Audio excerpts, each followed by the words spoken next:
Hello guys, can you hear me? You can just leave your message.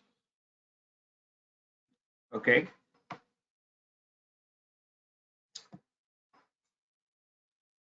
Now, you just leave a message in case you can hear me.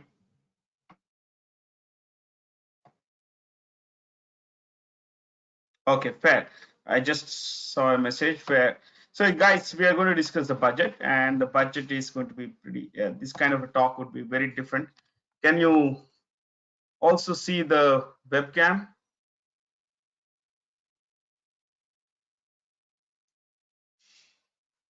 Let just a second. I guess now you can see me as well. Yeah. So we're going to discuss the budget. We're going to look at a few things like, why, how have we come to this stage? What is the current state of the global economy? We'll look at the state of the Indian economy. We'll go on to discuss, you know, important terms that define the budget. But what we may not spend much time would be the allocations. Why? Because see, most of you are familiar with the budget, you've gone through the terms, you've gone through the allocations. So, while I'll bring this in, it still would be important that you take it, at the very outset from my side, that I may not be, very open in terms of discussing the allocations. I have a couple of slides on the allocations, ministry specific allocations, scheme specific allocations. But importantly, we'll look at, the more important thing, more crucial things, more significant things as far as the budget is concerned. Okay. Now, I have the first one going here. Look at this. Now, most often you may not be able to, most often you won't see that a talk like this would warrant a discussion on the state of the global economy. But given the state, of the current state of the world economy, it is very important for us to discuss how have we come to this stage where people are talking about a global slowdown, where the IMF is warning that 1/3 of the world may face a recession. Now, recession is basically where the economy doesn't grow. Usually, you say plus 3%. India's economy is likely to grow at 7% and all. As you know, an economy is financially is divided into 4 quarters, 4 quarters of 3 months each. Now, usually we have a quarter-on-quarter growth, or sometimes some economies they look at growth in terms of a corresponding period. So the quarter this month, this is the first quarter of the calendar year. Okay, January, February, March. In this period, how the US economy is growing, usually they look at it in terms of the previous quarter, whereas we in India look at it vis-a-vis the previous year's first quarter. So if you look at quarter-on-quarter growth, yes, a lot of countries in the world are experiencing some sort of a growth, but the highest among growth rate is in India. I'm talking of the larger economies. I'm not talking of one or two commodity-based economies like Saudi Arabia, which is like which is a major oil-based economy. We are a highly diversified economy. Now, if I take it further on this, you will find that if the growth does not come, if the growth is negative for 2 consecutive quarters, that is for a full 6 months, if the growth is negative, that is the country is producing less than what it produced previously, then the economy is set up in a recession. So it's a contraction. Instead of growing, it's actually contracting. It is producing less economic output than it was producing in the previous quarter, or in the previous 3-month period. So as far as India is concerned, yes, we are growing pretty well. We are doing well. But how have we come to this stage? Why the world over things are pretty bad? Let me bring you. Would you want me to discuss something like this? Or is it that I'll just be done with the budget? So you could actually ask questions, at the end of a particular concept. I'll take your questions and discuss them. I'm going to take your questions. So would you want to know how is the world doing? How we have come to this stage where large parts of the world are experiencing high inflation. Things are, that their economies are in a pretty doldrums. Doldrums means no growth.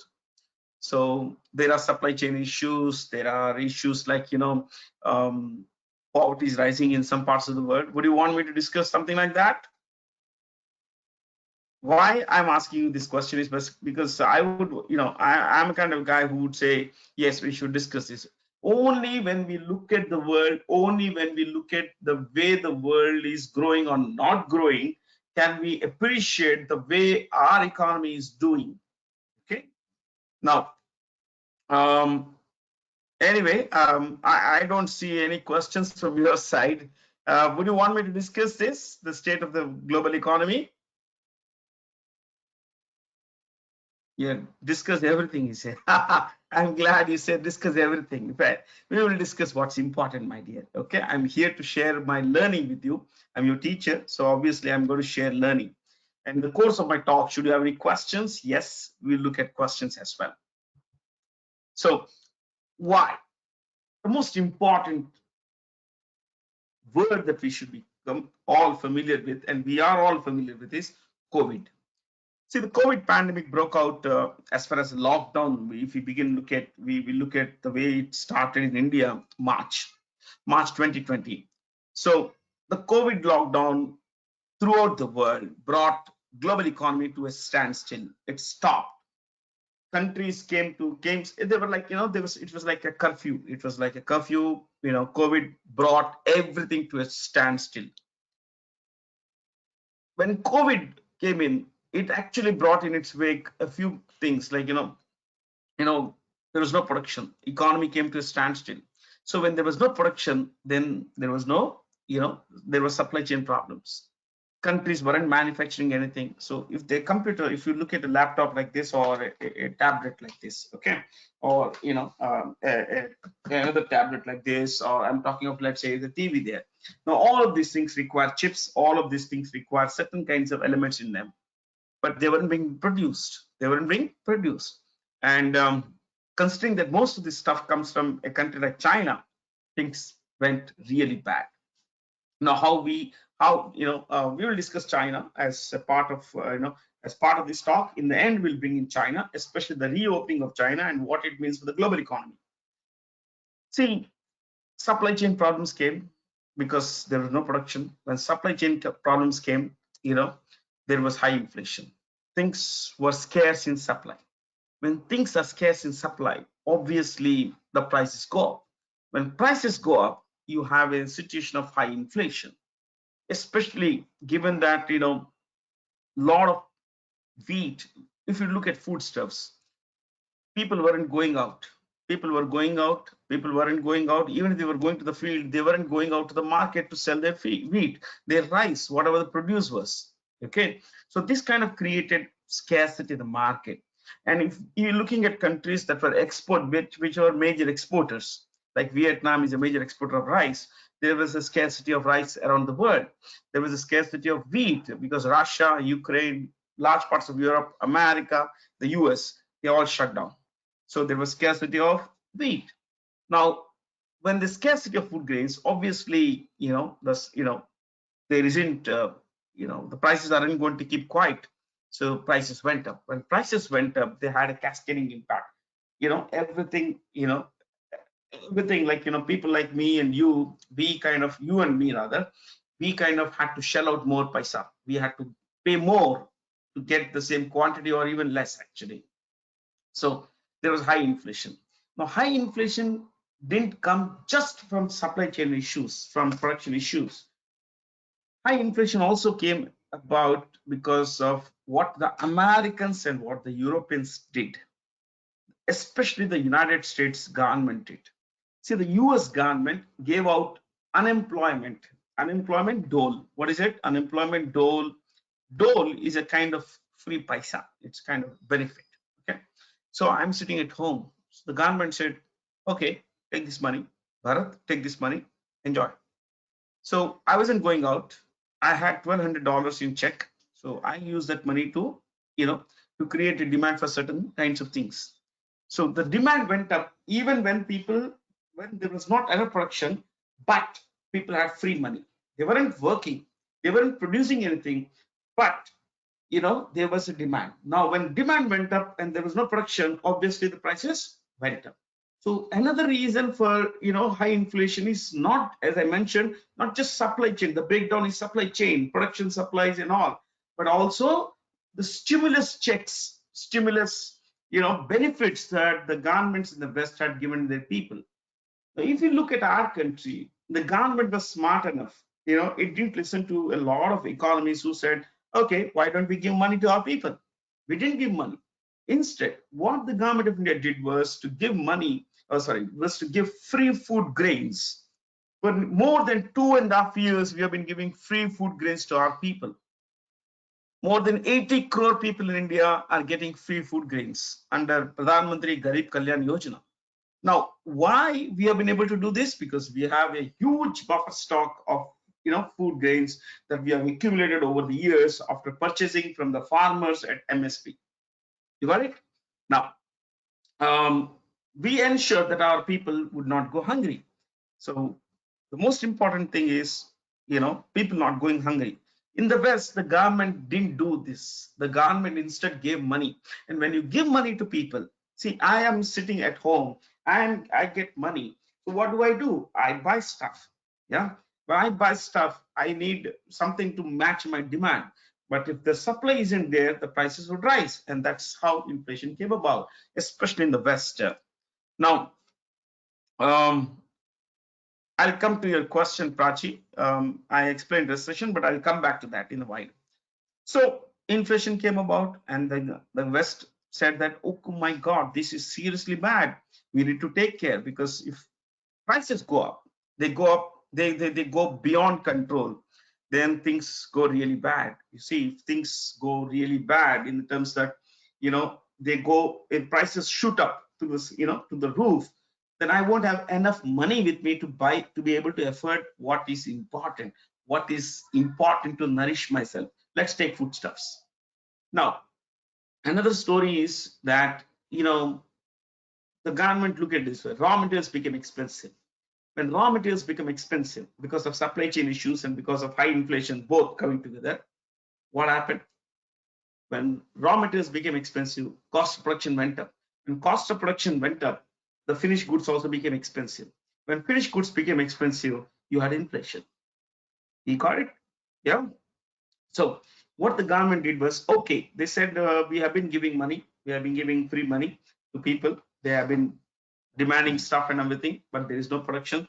There is no, there are supply chain issues. So we will do one thing. We will cut down, money supply. How do we cut down money supply? By increasing interest rates. So the governments in the West, and consequently in India, we also had to tighten our monetary policy. We had to reduce the amount of money in the market. When we had to reduce the amount of, how do we reduce the amount of money in the market? By raising interest rates. If you're a producer, your loans become expensive. So what do? You don't borrow. When you don't borrow, you don't produce. When you don't produce, the demand, while the demand could be there, the supply goes down. When the supply goes down, unemployment basically, see, there are consequences here. You don't employ people. When you don't employ people, people don't have jobs. When people don't have jobs, they don't have purchasing power. When they don't have purchasing power, they don't have demand for goods and services. You got it? When there is no demand for goods and services, the demand drops, consequently prices would drop. That is a thinking behind increasing interest rates. To repeat, higher interest rates, which the governments did, higher interest rates would mean, people would find it difficult to borrow because they have to pay more interest. So they postpone expenditure, they postpone borrowing. When they postpone borrowing, they have, they let's say as a producer, you don't employ people because now you are not investing in production capacities.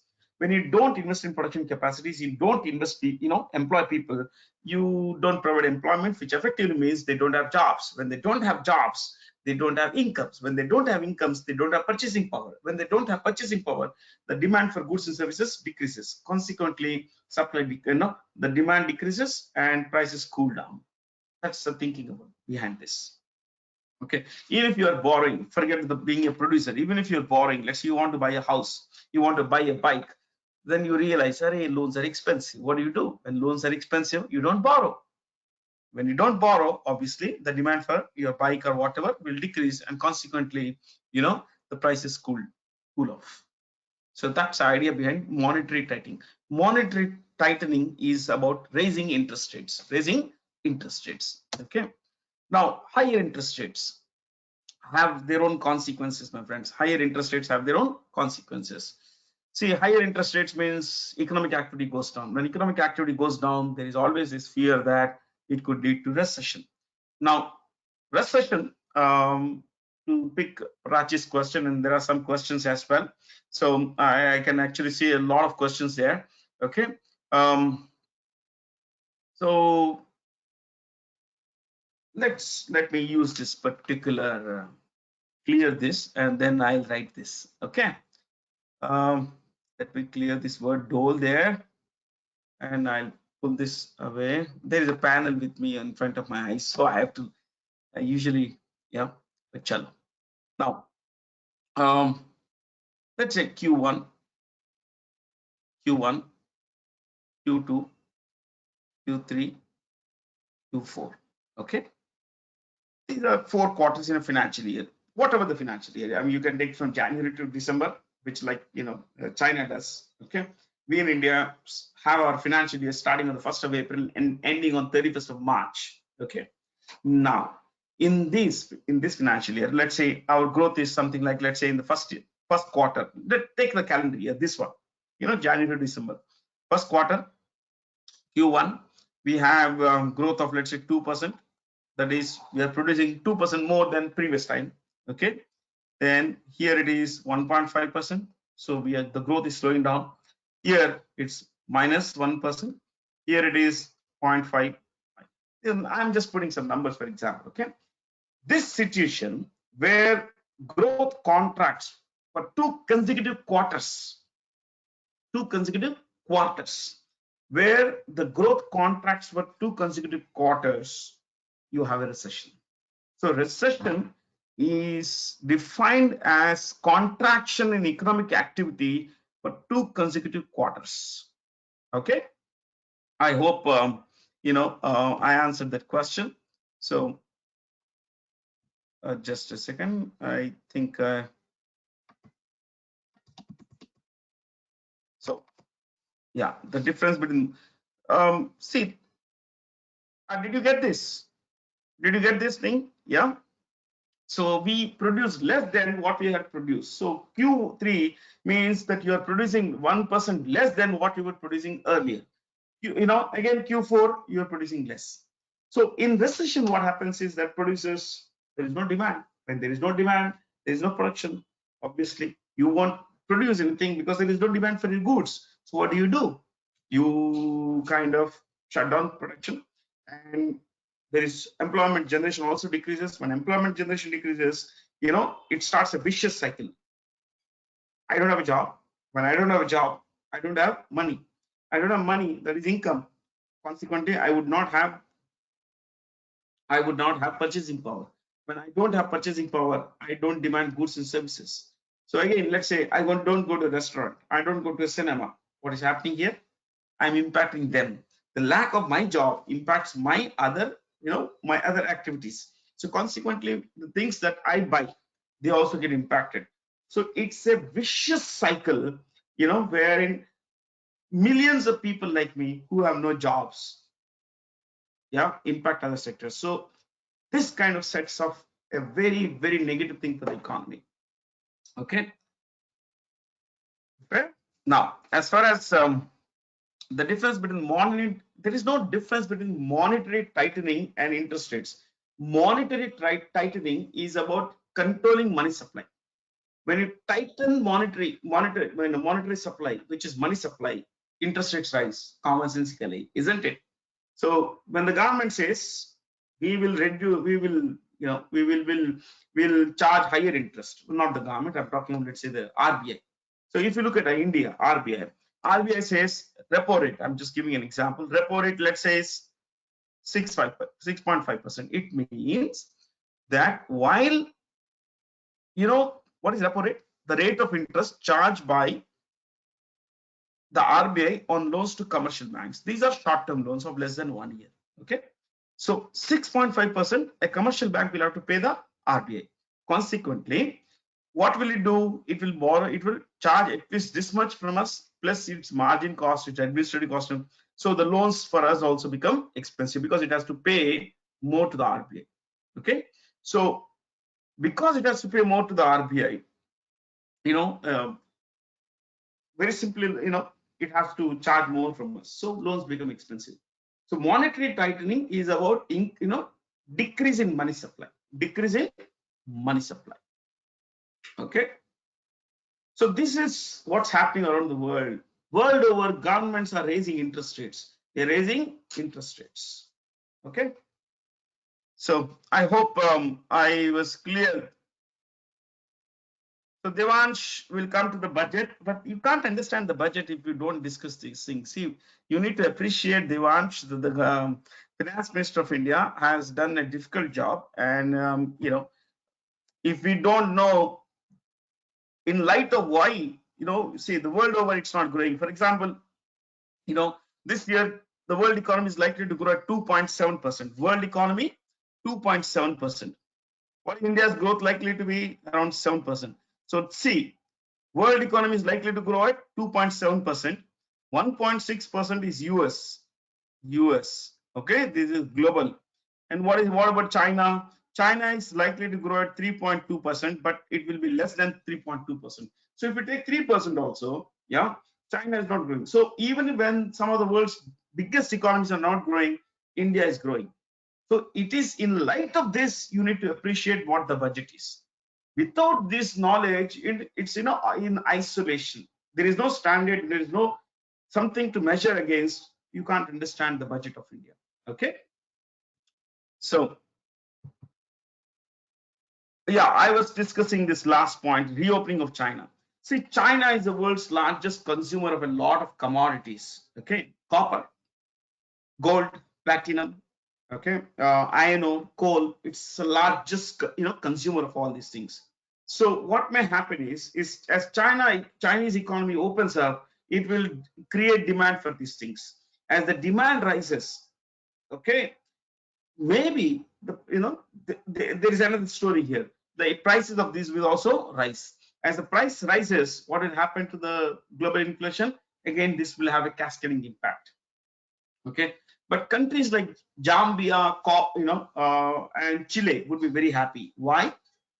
Because these are two major copper exporters. So when the demand from China increases, these countries will see that their economy is coming back to life. Their economies are coming back to life. So this is how you should, look at China. So most likely inflation will be there for some time to come, my friends. In India, it may go down, but yes, large parts of the world, it may continue to be there. See, this is what the budget tells you. This is the current state of the Indian economy, my friends. Okay. So I took this large parts of it from the Economic Survey of India. Now, what is the Economic Survey? Just a second, please. Yes, the Economic Survey is the performance. It's an evaluation of a performance of the economy this year. Look at this. We all know what's GDP. I'm not going to discuss this entire thing. So if you have questions, you should ask. We are here to learn. So obviously, I'm going to spend some time on this particular thing. Now, you look at this labor force. What is labor force? See, how do we define unemployment rate, labor force, and everything? Okay, so unemployment, see, in India, unemployment is calculated differently. Like, for example, we have a labor force of 47 crores. See, these are small things. They take about one minute each. Okay, we have a labor force of 47 crores. Of this, to calculate the labor force has three segments. One, employed people. Two, available for work and looking for work. That's two. Three, not available for work, not looking for work. Okay. 47 crore people, or who? One, employed. Two, available for work, looking for work. Three, not available for work, not looking for work. So what is the employed people? A and P. What is that? A and P. That is employed, and two, looking for work. So that is a labor force. That is the labor force. Okay, there is the third category. I may be available, but now I say that, look, I'm not looking for work. I'm not looking for work. So consequently, I'm not part of the labor force. Okay. The labor force has only two things. One, employed, and two, available for and looking for work. So that's a bit about labor force. Look at this foreign exchange reserves. We have $564 billion. These are sufficient for 9 months of imports. Huge number, my friends. 9 months of imports. Now, if you look at, Pakistan, it has reserves of $3 billion, foreign exchange reserves of $3 billion, and $3 billion would be sufficient for their for imports of 3 weeks. That's it. Pakistan has enough money to pay for 3 weeks of imports, after which it will go bankrupt. It would default. It would not have money to buy stuff also. Okay. So, is there any particular thing you would want me to discuss here? The next slide is, of course, the budget thing. Like Devansh is quite eager to discuss the budget. Is there anything here you would want me to discuss, or we'll just go to? I just want to give you a snapshot. Okay, this is the state of the Indian economy. Okay. I think there are no questions here.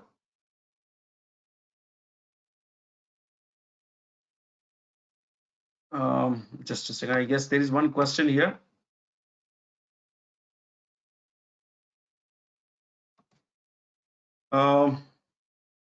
The questions are like detailed summary of what, Siddharth? What is GDP PPP? PPP is purchasing power parity. So nominal is on paper, constant prices and all that. Now look at this. It's always quantified in terms of American dollars. But we both know that American dollar buys more in India than it does in America. So what economy says, purchasing power parity is a better way of looking at the size of an economy. Like, for example, let's look at, even before the example, let's look at purchasing power parity. The finance minister of India mentioned that we are the 5th largest economy in the world by nominal GDP, but she didn't mention this PPP. Purchasing power parity is defined as the conversion of the American dollar, in our case, American dollar, into the purchasing power of the local currency. The conversion of the American dollar into the purchasing power of the local currency. So a dollar would buy more in India. So what is 3.47 trillion? Trillion is 1,000 billion. So 3,470 billion. What is nominal? If you convert that into the purchasing power of the dollar in India, we come to this number. So this is the actual value of the Indian GDP. This one. This is on paper, but the true value of Indian GDP is that much. We are pretty large. Okay. So purchasing power parity is simply the conversion of the American dollar, because we are talking of dollar, the conversion of the American dollar into the purchasing power of the local currency. Okay. So I put this for data, just for how much did we buy, sell last year, how much did we export, how much did we import. The current financial year, we are exporting, we today are growing. So this is for data. I'm not going to discuss this, but we are going, we are now, our foreign trade is more than 1,000 billion, my friends. In one financial year, we are exporting and importing goods, worth more than $1 trillion. We are growing pretty fast, but we are importing much more than we are exporting. If you look at the previous financial year, our imports, think about it. Yeah, 613. Our exports, yes. So there is an outflow of foreign exchange. How much? $191 billion. We are sending out more money than that's coming in. Okay. So I hope you wouldn't mind me not discussing it, but this is just for data. So look at this now. Top 5 import. These are the kinds of questions that come in the interviews and all that. Look at this. This is till November. I guess till November. Yeah, I guess I put it till November. Yeah. Some places you will find that the government has revised this number. Third place has been given to Netherlands. See, I have taken the Government of India data from the DGFT website. That is the Directorate General of Foreign Trade website. So this is all authentic data, my friends. Okay. So see, we have a trade surplus. See, there's something called trade balance. Trade balance. What is trade balance? Trade balance is what we say when it's about an equation between exports and imports. Okay, exports and imports. Now, if there are more imports than exports, there are more imports and less exports, we have a trade deficit. Trade deficit. If imports are less and exports are more, we have a trade surplus. In India, we have a trade deficit. We have a trade deficit. China has a trade surplus. Find out. Yeah, find this out. So in India, we have a trade deficit, major trade deficit. So this is the budget, but we should know terms in the budget. So what's a fiscal deficit? Sorry, what's a fiscal year about? It's a 12-month period. Typically in India starts on the 1st of April and in India it starts on the 1st of April and ends on the 31st of March of next year. Okay, this is a period used for purposes of accounting, submission of accounts and everything else. That's about it. There's nothing extraordinary about this. So if you use the word fiscal, it's as good as using the word financial. Both are one and the same. Okay. Now in the budget, you will find 3 major kinds of accounts. The finance minister of India had openly mentioned 3 accounts in the budget. The most important account she mentioned is the Consolidated Fund of India. What is this account? The Consolidated Fund of India is the main account of the Government of India. Main account. Okay. Now, when we say main account, please appreciate the fact that it includes all the income earned by the Government of India, and if any money is to be spent by the Government of India, it must be withdrawn from this account. So let me put it this way: Consolidated Fund of India is the main account of the Government of India, into which all revenues are deposited and money is withdrawn to meet expenses listed in the budget. Okay. Now, no money can be withdrawn from this account without the approval of the Parliament of India. That is, if the Government of India wants to spend some money, it must take the Parliament of India's approval, without which there is nothing that can be withdrawn from this account. So tax revenue, non-tax revenue, whatever the government collects is deposited into the CFI. If the Government of India wants to spend some money on defense, capital expenditure, railways, your salaries, government employee salaries, pensions and all, it has to be withdrawn from this account. Okay, and could be done only with the parliamentary approval. So the second kind of account is the contingency fund. What is the contingency fund? Contingency means emergency, a kind of an emergency situation. Now, sometimes the Parliament is not in session and the Government of India may require, paisa. to meet some expense. What kind of expense? Let's say there is a drought, there is a flood, there is an earthquake. So certain monies have to be spent. Monies, MONIES. Certain monies have to be spent. This is not budgeted in the consolidated fund. So the government of India says, okay, the parliament is not in session, but we need to spend money. So what it does is it withdraws money from the contingency fund of India and spends that money. And once the parliament reconvenes, the government of India takes permission. The union minister, union government takes permission of the parliament.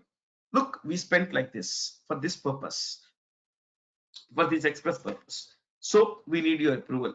We need you to approve this spending. How much money is there currently in the contingency fund of India? It is 8890. Let's make it easy to understand. 8848 crore rupees. 8888 crores. So nearly 9,000 crore money is kept aside to meet certain emergencies. Okay. Now you may wonder, the parliament is not always in session. So when does the government of India take permission to withdraw money from the consolidated fund of India? Since soon after the budget is presented, the finance minister tables the finance bill. As part of that, the one-time permission is taken. So this is how we are going to spend money. Okay, this is how we are going to spend money. To these accounts, towards these accounts, we need your approval. We need money to spend, and for that we need your approval for the money to be withdrawn from the consolidated fund of India. So one-time permission is taken through the finance bill soon after the budget is presented. Okay. Now there are two major kinds we discuss. The third one. What is the third one? Public accounts. These are not controlled by the government. This is not money of the government of India. Whose money is it? Public accounts relates to the money of the general public of India. Simply put, this is the money deposited by people like you and me in postal savings, employees provident fund, okay, in all these accounts. These accounts are not controlled by the central government, but the money is kept in government's trust. Who is the MIPAP of the government or the employees provident fund and all these organizations? Government of India. So the money is put in government's trust.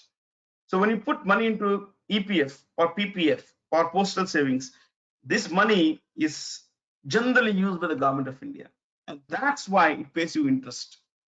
You got it? Yeah.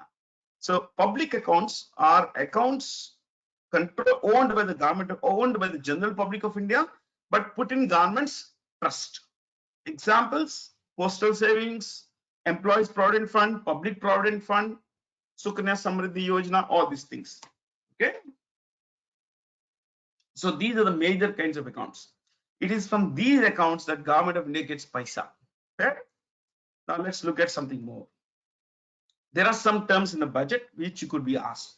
So what's the economic survey? Typically, the budget comprises two parts, part A, part B. Part A is listed as economic survey here. So what's the economic survey? See, I put everything in such a way that you can simply read and understand by yourself. I hope the language is easy to understand. Okay. So the economic survey is, let's say, for 22-23, this year's economic survey. It was presented on 31st January 2023. This is simply an evaluation. It looks and evaluates how is the Indian economy doing in the current financial year, in this financial year. That's it, nothing more than this. Okay. So think about this. As far as even if we don't want to think, I'll tell you something. The economic survey is a masterpiece of a document. Every year I read the economic survey. You see this bunch of papers here is all economic survey. Okay. Oh, I love the economic survey because it has a lot of data, a lot of data. It gives you a bird's eye view of what the Indian economy, how the economy is doing, what are the different sectors and how they are performing. They are doing good or not good, what can be done, everything is mentioned. It's a terrific statement. Now, the budget is basically for the coming financial year that would start on the 1st of April. It's a statement of revenues and expenditure. The government says, okay, on starting 1st of April 2023, ending on 31st March 2024, in this 12-month period, we're going to realize revenues like this, and we're going to spend money like this. Defense this much, pensions this much, NAREGA scheme so and so amount. So everything is listed in this account. That's it. That's a budget. It's basically a statement of revenues and expenditure for a 12-month period starting on the 1st of April and ending on 31st of March of next year. That's a budget. Okay. So from here, let's take it further. There are terms like this. In interviews, they often ask this. Whatever the interview could be sitting for, they would ask you these questions. What is revenue receipt? Revenue receipt is about all the money that comes to the government of India by way of tax, non-tax revenue. Okay, stamp duty, dividends. Now, what are dividends? Dividend is the return on capital employed in a public sector unit. We are talking of government of India revenue. Okay, so government of India owns, let's say, Coal India Limited. It makes profit. When it makes profit, it declares dividend. Dividend is that part of the profit which is distributed among shareholders. So simply put, dividend is distributed profit. Okay, so the government of India says, okay, we own 80% of this company. The total dividend declared is 100 crores. 80 crores will come to us. That's dividend. So that's a normal course of things. Okay, the government gets money. The government has to, spends money. How? These are two very routine expenses.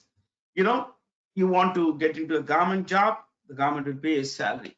The government, retire, the government pays your pension. So these are all not things that create assets. These are routine, normal monthly expenses, weekly expenses. Okay. So I'll tell you what is a subsidy in a while.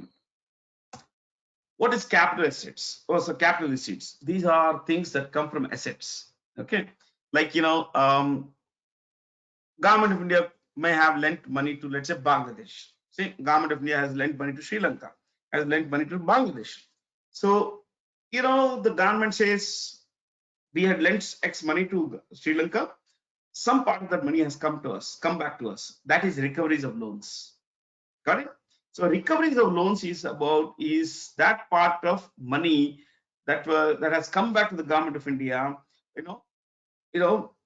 That part of the money that was lent to the government of India but has come back to it. So it is usually listed in the recoveries of loans. We lend a lot of money. Lot of African countries, lot of Asian countries, we lend money to. So we get a lot of goodwill also. Sometimes we get grants. Now, what are grants? Grants are typically, they come without interest, usually without interest or extreme low interest. We may not need the money, but we accept some money to keep the bilateral relationship going. Some relationships are special. So we keep them going by accepting what, let's say, Japan says, okay, take this money, man, kind of thing. We take this. Okay. Now, disinvestment.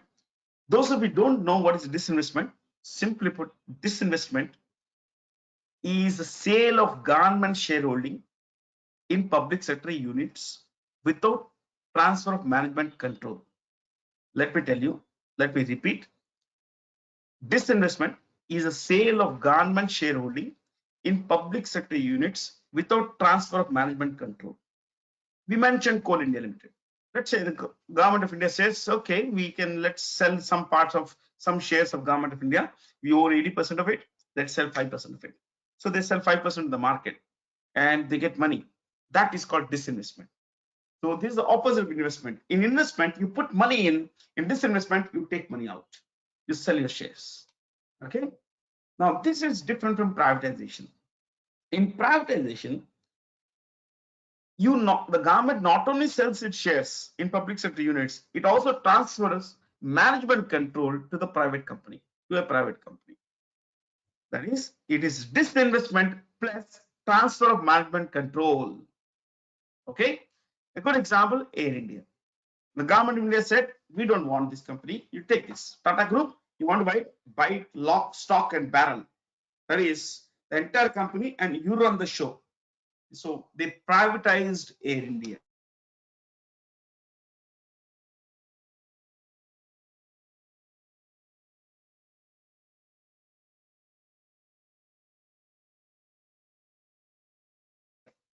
Okay, whereas Coal India Limited, NTPC, these are all subject to expenditure is where the government creates assets. He builds an airport somewhere. That's an asset. It's going to generate paisa from it.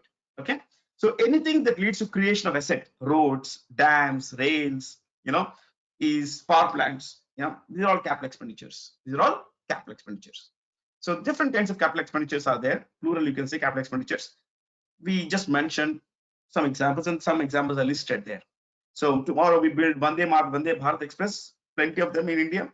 So that's all asset creation. We are building our assets. Okay. So from here, let's go a little past this. Let's come to what is the budget comprise. Okay. We have understood a few terms in the budget. So let's look at what the budget comprises. The budget comprises these things, my friends. There's a budget document called the budget at a glance. Budget at a glance. So you don't have to look at, understand this particular graphic, but if there is one particular thing that you just need to look at to understand how much money the government of India is making, how it's spending money, where the money is going, where the money is coming from, this is a good document. It's called budget at a glance. Okay. Now look at this. It has 4 parts. It has 4 parts. These are the actuals for what? For 2021-22. Think about this. Where are we now? 23-24. We are presenting a budget for 23-24. So ladies and gentlemen, it takes 2 years for the final figures to come here. So when the government says, okay, we are likely to grow at 8% this year, till about 2 years, you will not know the exact final, you will not know the final GDP growth rate number. Trust me. So 2 years later, the government says, oh, no, we grew at only 6%. Oh, they may revise it upwards. They may say, no, we grew at 8.9%. We had told you 8% 2 years back. No, now it's actually 8.9%. So it may go up or down in the next 2 years from today. Okay. So last year on 1st Feb 2022, the Finance Minister of India presented a budget for the current financial year, this financial year. In that, she made certain estimates that we are going to get revenues like this. We are going to get some, recoveries of loans of 14,291 crore. But, sometimes, 12 months is a long period now. So they are subject to revision. Numbers may go up or down. They may get more tax revenue or less tax revenue. Their revenues may increase, their revenues may decrease. So what they do is they revise the amounts. So these are called revised estimates of the same financial year as this. Okay, look at this. They had initially said that their tax revenue, would go up, would be 22 lakhs. Just listen to this number, check this number.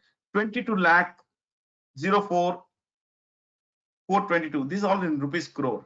Okay, so like 22 lakh 4,442 422 crore rupees. But they are now getting more. See this? Their revenue is going up, which means the economy is doing well. You just need to look at it that way. Okay.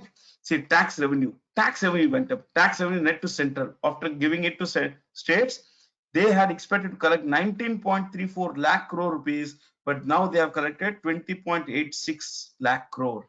So, ladies and gentlemen, the government of India is earning more money, which is a good sign. It's a sign that the economy is doing well. It means that large companies, medium companies are doing quite well. They're paying a lot of taxes. Individuals are, more people are employed, unemployment numbers are going down, and consequently tax revenues are rising. So that is what it means. Okay. So this particular document can tell you a lot of good things. Now it will also tell you at the bottom here. See, I'll come back to this in a while. Look at this. Nominal GDP for budget estimate 23-24 for the coming financial year. The budget estimate is going to be, our GDP is going to be 301 lakh crore. our economic output in rupee terms will be 301 lakh crore rupees in the coming financial year. Okay, that's an estimate. It will go up or down. Now, what does it represent? It represents a 10.5% growth over the current GDP growth, which is GDP number 273 crore. 273 lakh crore we are expecting this financial year. This is 10.5% nominal GDP. See, nominal GDP is budgeting for rising prices. So they actually deduct inflation rate from this. Nominally it's on paper. Direct inflation, you get something like, something like 7%. Most likely the inflation rate is likely to be down to about 4.5% this year. So we may grow between 6 and 7% this financial year. Okay, so the total value of all the goods and services produced in our country in a 12-month period this financial year 22-23 is likely to be 273 lakh crore rupees. Okay, like for example, this phone is, let's say, 2 rupees. Okay, this pen tablet is 1 rupee. So you add 2 plus 1, 3. So similarly, you add up the value, the price of all the goods. My service, I am being paid, I'm paid a salary, I'm an employee of time. So you work somewhere, let's say you work somewhere, you get a salary. So your service has a value. The value of everything is added, the final value you get is that number. Okay, so the coming financial year, we are likely to go up from 273 to 301 lakh crore. Okay, so I'll come back to this number. One particular thing often asked in interviews is fiscal deficit. Fiscal deficit, what is it? We'll discuss. But let me take you to this. See, budget, any Tom, Dick and Harry can tell you about allocations. You must have read. NREGA scheme got so and so. Some expert will tell you the actual allocation has gone down. Some will tell you that agriculture has been given so and so. Okay, I have all that stuff, but this is more important. This is the true thing. This is the true thing. This is something that you should be learning so as to impress the interviewer. Okay. So what is the fiscal deficit? See, fiscal deficit here, how do you calculate and everything? I'll just come to that. Okay, but before this, just let's go back to this. Let's clear this. Look at number 17 here. Look at number 17, fiscal deficit. 9, what is 9? Total expenditure. Okay, minus 1 plus 5 plus 6. What is 1? Revenue receipts. 5. What is 5? Recoveries of loans. 6, other receipts. So you add 1 plus 5 plus 6. From that you deduct total expenditure, you will get fiscal deficit. Simply put, the government of India's revenue. Okay, this revenue does not lead to any debt. Means the government of India is not borrowing to get this paisa. Okay, now from this you have to deduct the total expenditure. What is the total expenditure of the government of India? The government of India initially thought it's likely to spend 39,44,909 crore. Take 39.44 lakh crore. But now it's revised upwards to 41.87. So it's going to spend more than 2.5 lakh crore rupees, my friends. Yeah, the actual number has gone up by 2.43 lakh crore rupees. So take 2.5 lakh crore. It's going to spend more, an additional 2.5 lakh crore over what it budgeted. Okay, for what reason we will discuss in a while.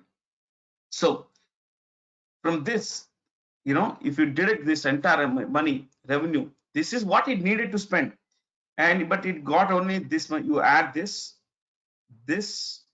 and this, you would get, if after you deduct from these three, you will get this number 1661.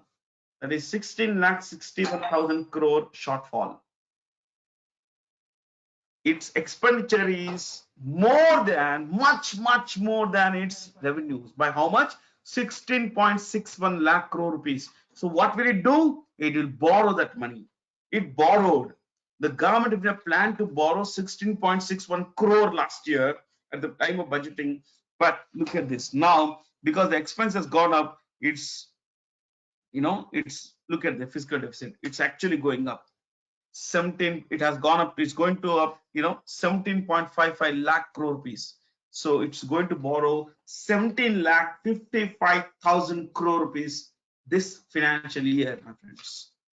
That's it. That's fiscal deficit. Simply put, fiscal deficit is the difference between the total revenue of the government of India. Is the difference between total expenditure. I can tell you, total expenditure minus total revenue without debt. Without debt. DEBT. Okay. So total revenue looked at whatever the government of India would get, recoveries of loans, other receipts, disinvestment and everything, revenue, tax revenues and everything. So you added that, you deducted whatever the total expenditure. Now they saw that this is a shortfall. This is the shortfall. So this shortfall is what they would borrow. Okay. So how much are they going to borrow this year? What is the total expenditure this year?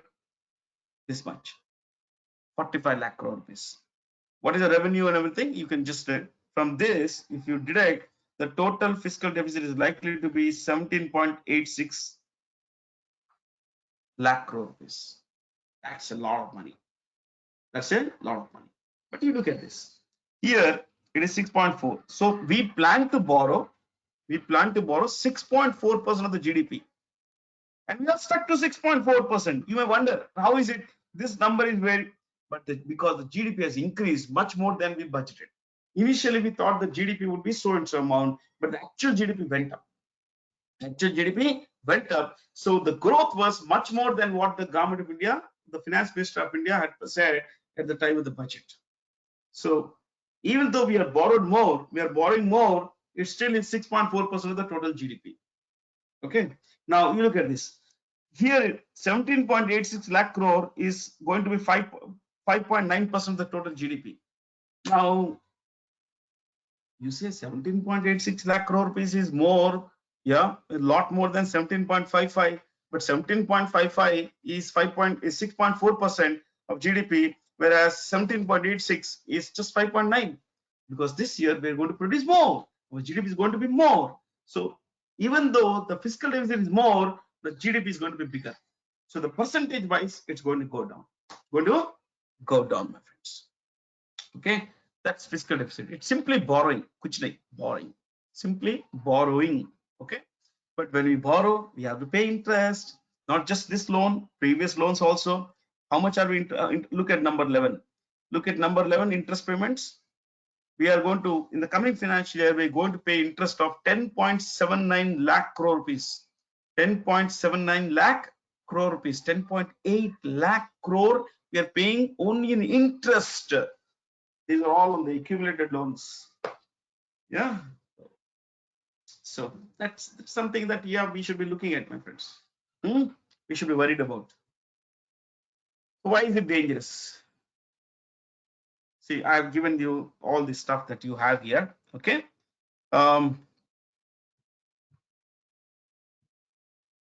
Okay, let me just see if there are any questions. See, these particular things about primary deficit, effective revenue deficit, they're all there in this document. If you observe carefully, you can actually get all these things. See, revenue deficit, effective revenue deficit, 16, 15 minus 12. If you look at this document, you will get the definitions. Okay, you don't require a guy like me to tell you all these things, which is already listed here. Okay, I just took one question from there. Look at this. This particular financial year,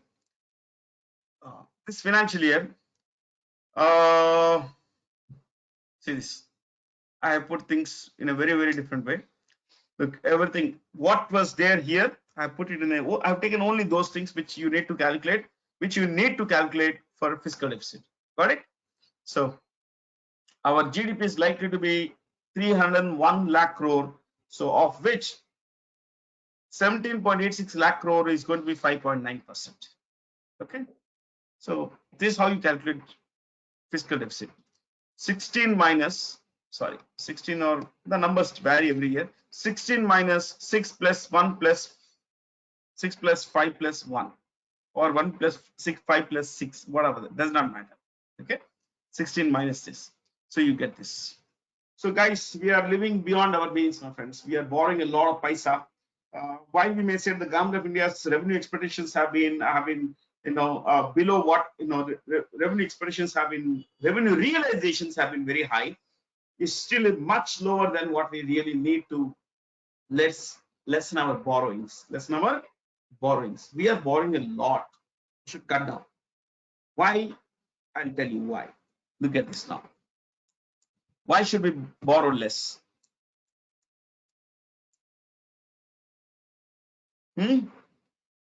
See, I told you why the government of India has been able to achieve this remarkable feat, because their revenue, they have earned 2.5 lakh crore more than what they budgeted for in terms of tax revenues, everything.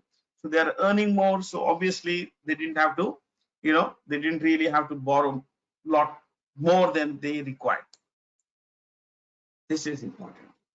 Why a fiscal deficit? A high fiscal deficit is dangerous for us. Because see, high fiscal deficit means government doesn't have paisa. When government doesn't have paisa, it borrows paisa. Where does it borrow from? It borrows from 1, RBI, 2, the general public of India, 3, external sources. We borrow pretty little from external sources, about $2 billion or so. That's about it, nothing more than that. That will be about 15 to 16,000 crores, not more than that. But let's look at what happens when it borrows within the country. See, high government borrowings would mean, higher interest rates. Why? This money is being borrowed by the government from commercial banks, from people and all. So when money goes into government's lockers, got it? Less money is available in the system. When less money is available in the system, money supply goes down. When money supply goes down, interest rates rise. When interest rates rise, loans become expensive. We discussed this a while ago. When loans become expensive, you as a producer or you as a consumer won't borrow because loans have become expensive. It increases your cost of production, or in case you're a consumer, it increases the burden on you. So it discourages economic activity. When economic activity goes down, when demand goes down, when production goes down, obviously employment generation also decreases, and overall, demand also decreases. So this is a seriously dangerous thing. It's not a good thing at all, my friends. It's seriously not good for a country like ours. So let's try to tighten our purses. And the Modi government, see, I'm not a political guy, but he has done a very good job of keeping, fiscal deficit within limits, because it said 6.4%, it stuck to 6.4%. Okay, which is a remarkable feat, because in the past, governments had always shot over what they had budgeted for. They would say, okay, we're going to be 4%. They would come to 6%. They would borrow 6%. So, because 4% it's just a number. It's just a number. Okay. See, you and I are not going to question the government. Why are you borrowing more? The government would say, hey, we are borrowing for you. We need to pay you pensions. We need to pay you salaries. We need to spend on roads. You got it? So that's how the government spends money. So, not a good idea to borrow a lot of money. So where does the government of India get paisa? How much? This is the total budget this year. 45 lakh crore rupees is the total expenditure of the government of India. Now, how does the government look at revenue? See, people like you and I make a budget like this. We look at our income. Okay, my income is this much.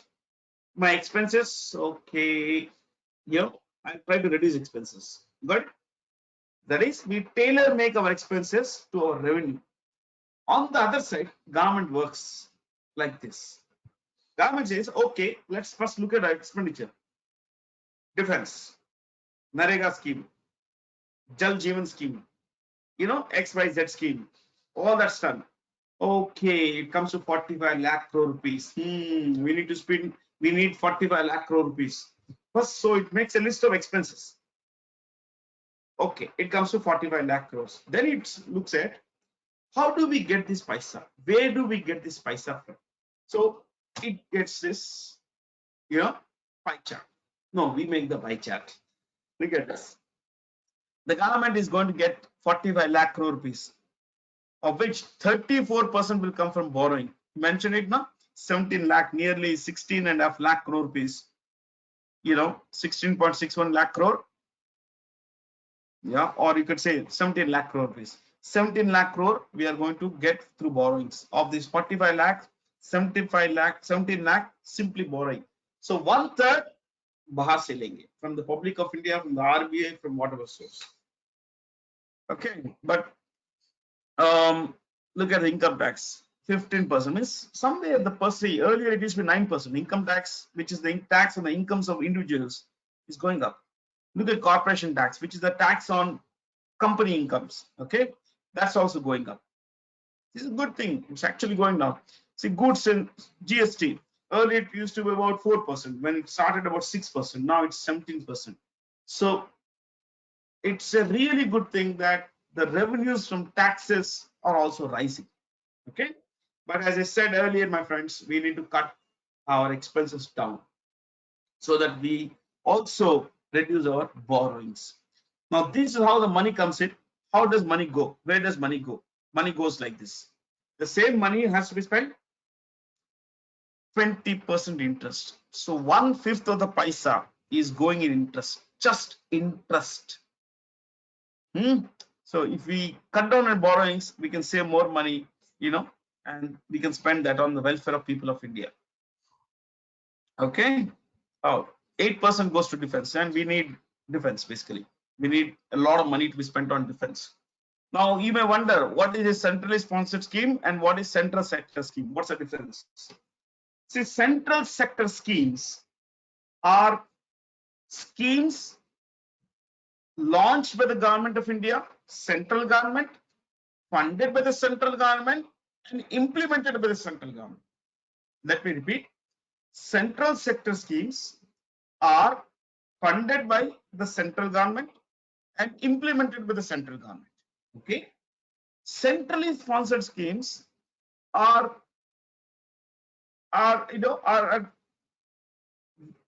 partly funded by the central government, partly funded by the central government.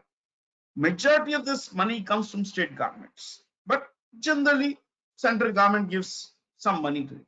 So these are centrally sponsored schemes. Some money goes towards state schemes from the government of India. That's why centrally sponsored schemes.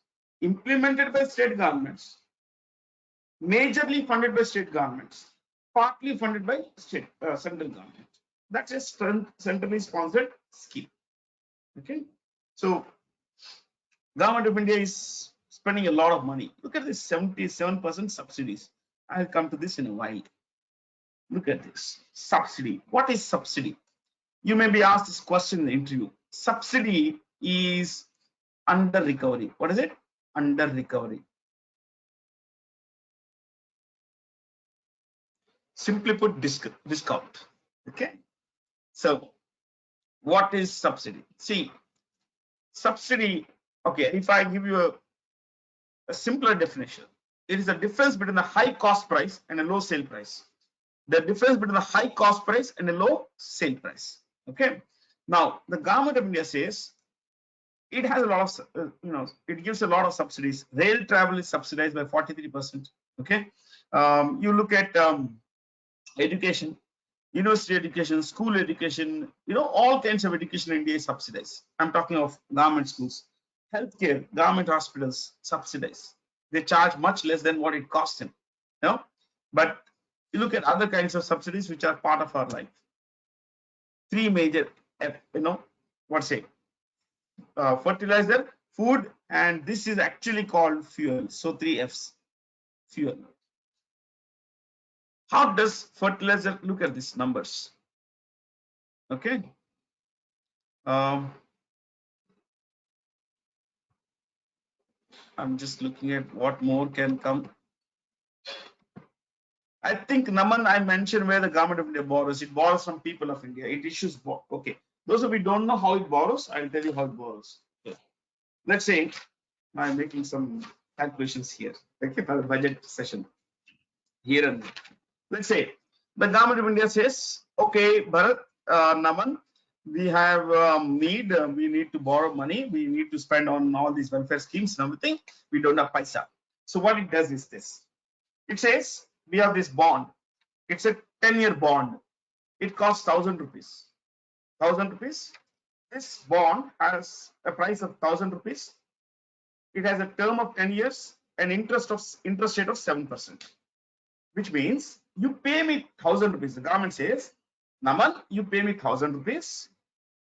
I'll give you this, okay? And every year, I'll pay you an interest rate of 7%. At the end of 10 years, I'll pay back the principal also. So it's a kind of a fixed deposit with the government. Naman is putting a fixed deposit with the government. That's how the government borrows paisa. Typically through bonds, treasury bills, there are a lot of things. I gave you a simple example. Okay. So let's look at this.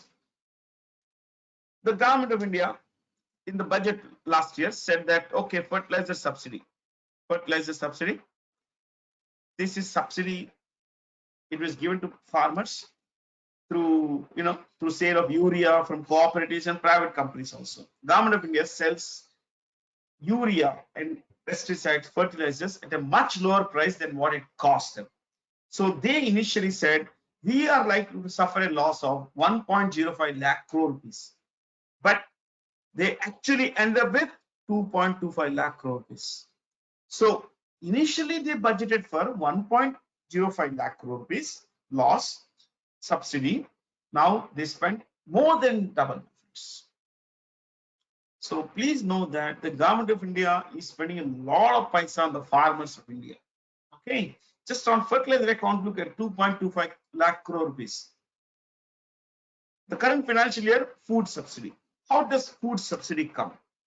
Let's say I am a poor guy. I go to a ration shop. Okay, I buy 1 kg of wheat at 3 rupees. Wheat at 3 rupees per kilo. Rice 2 rupees per kilo. So how does the ration shop get rice and wheat? Rice and wheat comes like this. I'm just looking at, okay, no questions. Yeah. Rice and wheat gets to ration shop like this. Government of India buys from farmers at MSP, minimum support price. This is the minimum price the government of India pays to support the farmer, to help him recover cost and make a decent profit also. So the government of India buys from the farmer, takes the food grain, transports it to FCI godowns, Food Corporation of India godowns. The money, food grains go there, stored there. From there, they make their way to ration shops, which are part of PDS, Public Distribution System. So the food grain comes to ration shop. There I go and I put in my biometric and I buy rice at 2 rupees a kilo, wheat at 3 rupees. Okay, you know what's the subsidy? A kg of wheat costs the government of India 37 rupees and this costs 27 rupees. This is the numbers given in last year's economic survey. So the government of India spends 37 rupees in procuring from the farmer, the total cost from the farmer, transportation, storage, transportation, everything included. It costs the government of India 37 rupees per kg of wheat. But I buy at 3 rupees. So the government of India loses 34 rupees per kilo of wheat. Okay.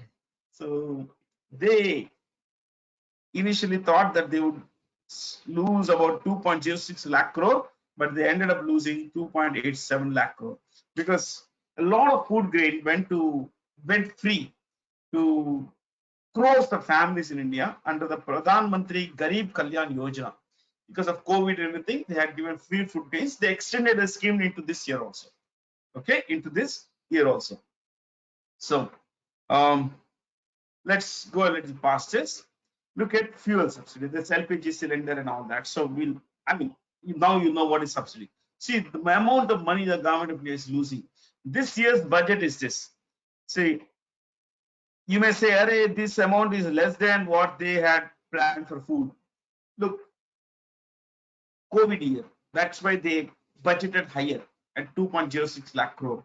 There is now no COVID. Yeah, the impact of COVID has gone. So the subsidy amount also has gone down. But it doesn't mean the government of India may not spend if there is a necessity. If there is a necessity. So please understand, The government of India always goes out of its way to spend money if it is necessary. I am not making a political statement. I am not talking of center, BJP or Congress. I am talking of government of India. Okay, so let's go a little past this. I hope you now understand subsidies and everything. Yeah, this is what the government of India had said, what the finance minister of India had said in the budget. This is how we are going to lose money. Okay, or this is what is called a welfare measure. It's called a welfare measure. So I'm not going to spend time on these things because these are all clearly mentioned in the budget. I'm going to spend some more time on important things. So the vision of Amrit Kal. Now, what is Amrit Kal? It's an auspicious time, Sanskrit wise. It's an auspicious time to start a new project, something new, something that would lead to better results. Okay, so that's Amrit Kal. And what is the purpose of Amrit Kal? This comes from the budget document. The Prime Minister of India had stated that in the next 25 years, we need to take care of our people, especially by bridging the gap in the, between the village and urban centers. So today, digitization, because of UPA, all these things, digitalization has changed, the way India moves its money. It does its transactions, especially government transactions, everything. So now, if you look at developmental divide, there's a large developmental divide between the rural areas and urban areas. So the government of India says we need to bridge this gap.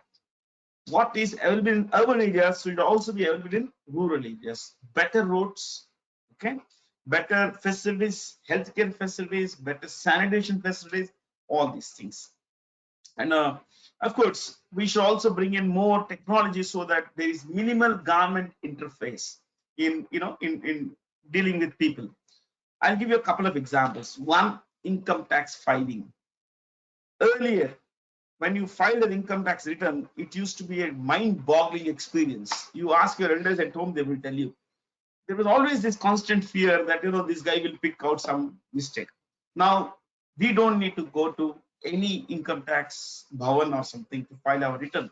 We simply sit, we sit here in front of the computer. We type in, we log in with the required details. We type in, all our details will be there. How much we earn from, with this PAN card, with this Aadhaar, everything is listed there. You know that? Yes, the government of India lists everything. I mean, you would get a pre-filled, more or less a pre-filled, income tax filing paper. So there is minimal interface. Okay. Second thing is, this is for people who are in the middle class and those who are filing returns and everything. Let's look at something more. Let's look at something like, subsidies. Earlier, when I got an LPG cylinder, when I wanted to buy, I got a pension, that an old age pension. I had to go to the local office, and that guy would make me run pillar from pillar to post, okay, to give my own money to me. Now the government says, okay, we'll do one thing. We'll link your Aadhaar, your pension, your employment details, and your bank account all together. So my pensions come straight into my bank account. There is no middle person. There is no middleman. The PM Kisan Nidhi, Samman Nidhi, it's called PM Kisan Samman Nidhi, or PM Kisan in short. What is happening? The money goes directly into the bank account of the farmer. So there is no middle person. So from when the government of India transfers 2,000 rupees into the farmer's account, 2,000 go. Earlier, the middle person used to eat up a lot of paisa. Now there is minimal interference with the government. In fact, the government is faceless. This is how things are changing. See, earlier, this has become possible because of two things. One is Aadhaar, the other is Jan Dhan Yojana. Pradhan Mantri Jan Dhan Yojana. Under Pradhan Mantri Jan Dhan Yojana, the government of India had allowed people to open zero balance accounts with banks with minimal documentation. So how many accounts have been opened? If you look up the highlights of the budget document, you will find the number. 42 crore accounts have been opened. Think about it. Take 40 crore. 40 crore bank accounts have been opened. How much money is there in these accounts? a total of 1.7 lakh crore rupees. So this 1.7 lakh crore rupees was earlier at home or with some money lender or somewhere in the chit fund, maybe mostly unsafe. But now people are putting that money in this, in a bank, which means this has become a part of the formal banking system. So banks use this 1.7 crore to lend and all. You got the idea? So this is where minimal government interference has come. So people have become a part of the formal economy in this way and more. Okay? So this is another thing that the Finance Minister of India brought in this year, Saptarishi. See, it is believed that all the Hindus come from the 7 rishis. Jamadagni, Vashishta, Agastya, Atri, Bharadwaja, Vishwamitra. So these are rishis from whom the entire lineages come. All the lineages come. So now the government of India says that we need to ensure that our people, all citizens of India, are taken care of. There must be inclusive development. Everybody should be part of the developmental process. And reaching the last mile, I told you how the benefit should go to the intended beneficiary. Okay, not to someone in the middle who is eating up through leakages, corruption. So a lot of things are there. I mean, I'm not going to discuss this particular thing because this is how it, all these things get reflected on other things. Like I mentioned, Jan Dhan Yojana, that is reaching the last mile. Okay, inclusive development. Everybody taking everybody along in the, in sharing the fruits of development. Look at this now. Oh, I think some graphic. This is inclusive development, agriculture and cooperatives. There could be 1 or 2 slides where you will find this kind of graphics. Look at what is the government saying. Government is giving about 500 crore rupees under the Agricultural Accelerator Fund. I wrote it here. I'm not very familiar with these kinds of things. So the government of India is spending more than 500 crore, 450 crore rupees. Okay, 450 crore rupees for Agricultural Accelerator Fund. So the idea is to ensure that more and more startups come up in this particular domain.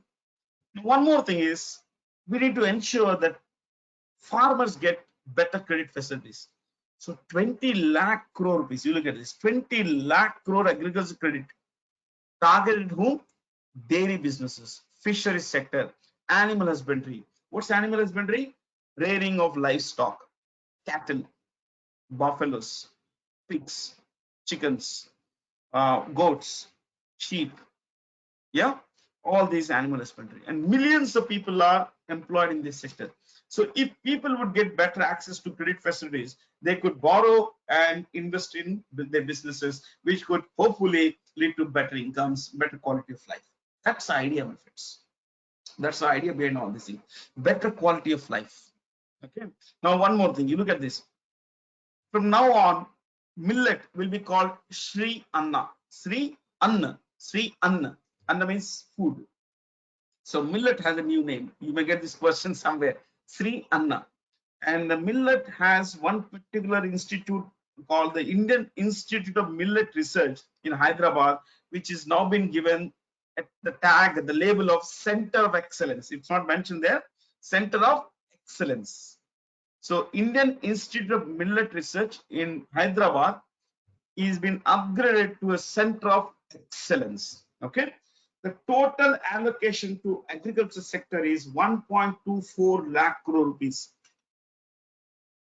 1.24, some places, okay, round figure to 1.25 lakh crore rupees, of which 60,000 crore will go to PM Kisan. PM Kisan. Okay. Yeah. I mean, so much to learn, my friends. Absolutely so much to learn. Let's look at this. Where is the government of India spending money? Everyone's talking about capex. What is capex? Capital expenditure. And the graphics that I'm going to share with you come directly from the economic survey or the government of India's budget. The total expenditure, total public expenditure has been increased by how much? 37% to 10 lakh crore rupees. Is that just 10 lakh crore rupees? No. The total amount is about 13 lakh crore rupees. I'll tell you the graphic. See this here it says 10 lakh crore rupees, but here it says 13.7 lakh crore rupees. This is effective capital expenditure for the coming financial year. 13.7 lakh crore. This is the difference. It's here. What is this? Not only will the government of India spend 10 lakh crore from its own pockets, it is going to spend another 3.7 lakh crore rupees from from its pocket into the it's going to put 3.7 lakh crore from its pocket into the state government's pockets. State governments. It is incentivizing state governments spend money, build assets, good roads, electricity, take electricity to all the villages, primary healthcare centers, schools for our children. See, state governments are being given 3.7 lakh crore rupees, and this is to be spent this year alone, not next year, this year. So state governments have to spend 3.7 lakh crore rupees this financial year. Okay, and of this money, nearly 1 lakh crore rupees will be free, interest free. No interest will have to be paid by state governments to the central government. Not just that, it has got a 50-year term. So 50-year term, 2023 to 50 years, 2073. So the government of, let's say, Telangana will have to pay back the central government in 2073. You understand this? Whatever it borrows, whatever comes to it under this scheme. 50 years is a long term and without interest. Why is the government doing this? To promote, to promote public expenditure, to promote expenditure, in building assets, capital expenditure. So where is this paisa going? I have something for you. Oh, the animation is going bad. It's coming later. Okay, anyway, look at this. See the capital expenditure. Where is it going? Roads and highways. Let's see here. How much is the government of India spending on roads and highways? 2.6 lakh crore.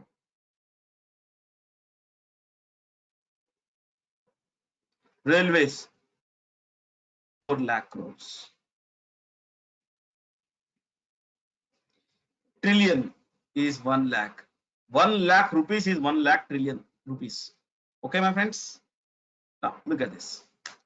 The government of India is spending 2.6 lakh crore on building new roads.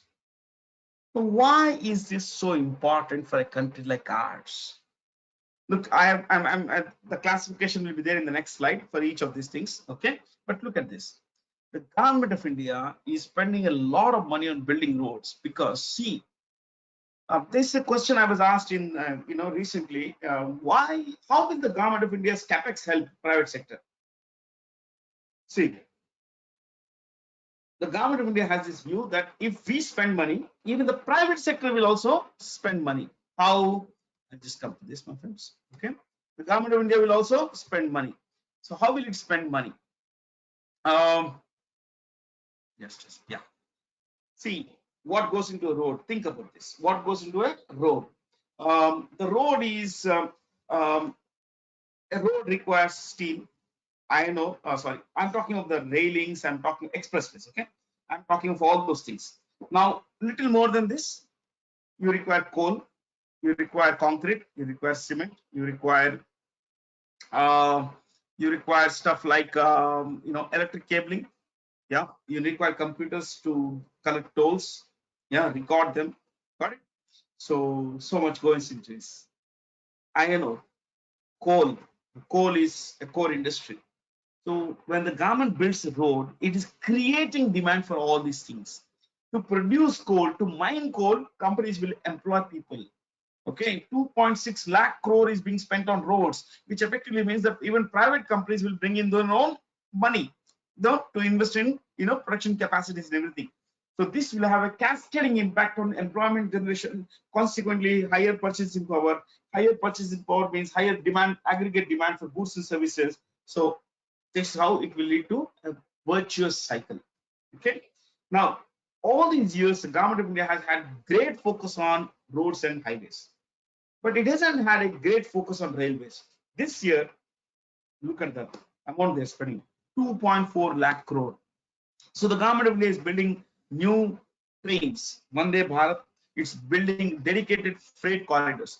Till now, it has had these dreams of two major dedicated freight corridors. It's called, one is Western, starting from Delhi till Mumbai. The other is Eastern, Delhi to Delhi, Faridabad to Calcutta. It will cater to all the industrial units in the region, in this particular corridor. What will happen is that more and more people will be employed, because the cost of transportation will go down. Now earlier, let's say Kanpur comes as part of the freight, okay, freight corridor, eastern freight corridor. So earlier the guy in Kanpur had to send his stuff, okay, his, let's say, his shoes and all that, his finished goods, footwear, to the nearest market. From there they were loaded on train and everything else. Now it's become a part of the dedicated freight corridor, which means goods will be taken straight from Kanpur, from the industrial plant, and taken to the markets, which effectively means the cost of production goes down, which makes goods more competitive. Okay, so overall, trains can make a huge difference, and we also need to upgrade our infrastructure in trains, in railways. Defense, yes. Why do we need to upgrade our defense capex? Because of Government of India's Atmanirbhar scheme, Made in India scheme. Self-reliance is very important in matters of defense. In the last 5 years, the Government of India has spent close to 1.91 lakh crore rupees in buying defense equipment from foreign countries. We have spent 1.1, sorry, you can check this number, okay? 1.91 lakh, take 2 lakh crore rupees. We spent 2 lakh crore rupees in buying, defense equipment from abroad. So the Government of India says, why buy there? Why not produce in the country? And for that, we need to spend money, okay? We need to spend money. So the Government of India is spending in ensuring that, our HAL, our BEL, our BDL, all these things do well. Those of you not directly familiar with all these full and short forms, Hindustan Aeronautics Limited, that is HAL, BDL, Bharat Dynamics Limited, Bharat Electronics Limited. So they make gadgetry, they make final products like aircraft. Tejas, for example, is made by HAL, one of the world's most, one of the best fighter aircrafts in the world in the light combat aircraft category. So we are spending a lot of money in becoming self-reliant. This will not only reduce dependence on outsiders, it will also provide employment to our people, keep the foreign within the country, and will also help us export this stuff outside, which effectively means we learn foreign exchange. Like, for example, BrahMos. The BrahMos missile system had recently been sold to Philippines for $375 million. $375 million was the value of the deal India had with Philippines, my friends, for the sale of the BrahMos missile system. We are also planning to sell the same to Vietnam. We are sending Dhruv, light combat helicopter to a South American country. So even Malaysia is looking at buying Tejas, from India. So look, we are going places, my friends. Till the other day, we were saying that, look, we are trying, Indians are not good at manufacturing defense stuff. Today, we are world class. We are really world class. We're going places. We started the journey, we'll get better from here. But all this is coming because of the money we are spending. The money we are spending. Without money, how will we come? If we don't spend, we'll have to import. Importing is not a good thing, especially in these times when India is beginning to assert itself around the world with an independent foreign policy. We are today less dependent on the Americans, on the Russians, than we were in the past, which also means that they come after us, they come to, quote us, they say, come on, guys, buy our stuff. Earlier, things were different. Now things are different, things are better. Okay. The Pradhan Mantri Awas Yojana, yes, the allocation has increased. I will show you how it has increased. Okay, we'll come back to this particular thing if it's not even required. Again, I think the animation went wrong, so don't worry too much about the animation. Look at this. These are allocations for ministries, different ministries. Look at defense. 5.94 lakh crore rupees is the total money we have allocated to the defense sector. Why? Because I mentioned one is capex. We need to upgrade our equipment, and just a second. Not just that, something more. The government is looking at upgrading infrastructure in border areas. We need to spend a lot of money, a lot of money in upgrading infrastructure along our border routes, especially the China border. Okay. The Chinese aren't a country, the Chinese aren't a people we can trust. Well, Chinese government doesn't trust its own people. How can we trust it? Isn't it? So a bit late in the day, but we are getting there. Now we are building infrastructure along the Chinese border, India-China border in Arunachal Pradesh, in what is called the Aksai Chin region in Ladakh. There is this danger of a two-front war. A two-front war would be against China on one side and other Pakistan. See, we need to be prepared for that kind of a possibility. So if tomorrow, things go bad, we need to be, the Chinese and the Pakistanis come together. They've always been together, as you know. If they come together, they may fire at us, from both sides. And fighting a two-front war would squeeze us a bit. So we need to be upgrading our infrastructure. We need to invest more in technology and not in people. The Agniveer scheme is a step in the right direction because we need to become leaner, meaner, army. World over, armies are becoming leaner and meaner. Like, look, I'll give you an example. Why this will help you. Okay, look at something like Iraq. In 1990, Iraq under Saddam Hussein occupied Kuwait. Okay. He thought the Americans would not dare attack him. Even they do, the Iraqis at that time had the fourth largest army in the world. So he said, waves and waves of my countrymen will take bullets. The enemy might not have as many bullets as the number of people in my army. Okay, so he was quite complacent. So what happened was this: in a matter of 4 days, through superior air technology, that is Air Force, okay, superior air technology, the Americans bombarded the Iraqi positions. Within a matter of 4 days, the Iraqis ran away from Kuwait. So people were there, army was there, but the Americans had better technology, and that is why the Chinese, that is where the Chinese also learned their lesson. We are a little late in the day, but we are learning our lessons. Yeah. So as I told you, road transport and highways, yes, we need to put in a lot of paisa because we need to take care of our people.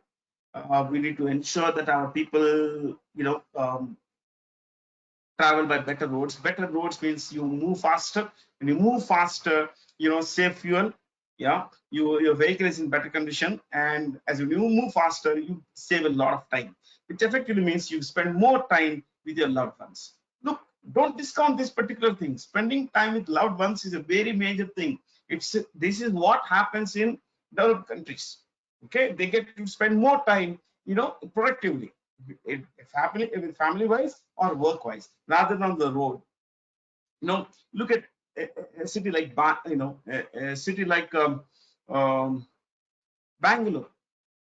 Traffic has destroyed, the lack of proper road infrastructure has destroyed the city.